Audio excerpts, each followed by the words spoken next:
Et pour le grand angle, direction Payatas, un arrondissement défavorisé des Philippines, où des enfants victimes collatérales de la guerre antidrogue chantent pour échapper à la criminalité. La chorale rassemble environ 25 filles et garçons.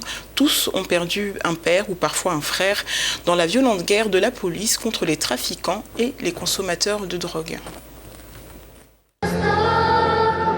Ces enfants, victimes collatérales de la guerre anti-drogue aux Philippines, entonnent timidement leur chant.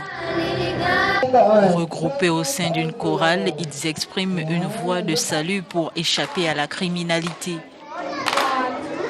À Payatas, un arrondissement défavorisé des Philippines, la chorale rassemble environ 25 filles et garçons. Parmi ces chanteurs réguliers, tous ont perdu un père ou parfois un frère dans la violente guerre de la police contre les trafiquants et consommateurs de drogue. J'ai rejoint la chorale parce que je veux que les gens sachent ce qui nous arrive, comme les exécutions extrajudiciaires et ce que nous en pensons.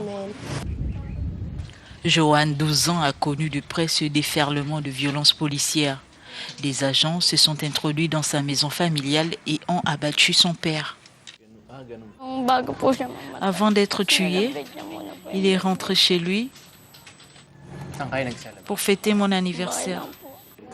Face à l'ampleur de la guerre anti-drogue, un prêtre et des associations locales se sont donc organisés pour venir en aide à ces enfants vulnérables. Le programme à long terme mis en place inclut des cours de musique, d'art plastique et de danse, ainsi que la chorale Oyaïsa Unos, qui signifie berceuse dans l'orage. Mais malgré ces initiatives, les enfants composent avec une rage de vengeance. Ils avaient très peur au début. Quand ils voyaient la police, ils criaient « Calaban, l'ennemi !» Ils criaient qu'il y avait un ennemi. Certains d'entre eux voulaient devenir policiers ou la plupart d'entre eux répondaient qu'ils voulaient devenir policiers pour qu'en vieillissant, ils trouvent l'assassin de leur père.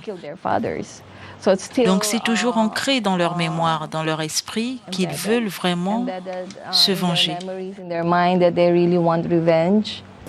La chorale permet de canaliser leurs émotions. À l'occasion, ces enfants participent à des vernissages ou chantent dans des récitals privés.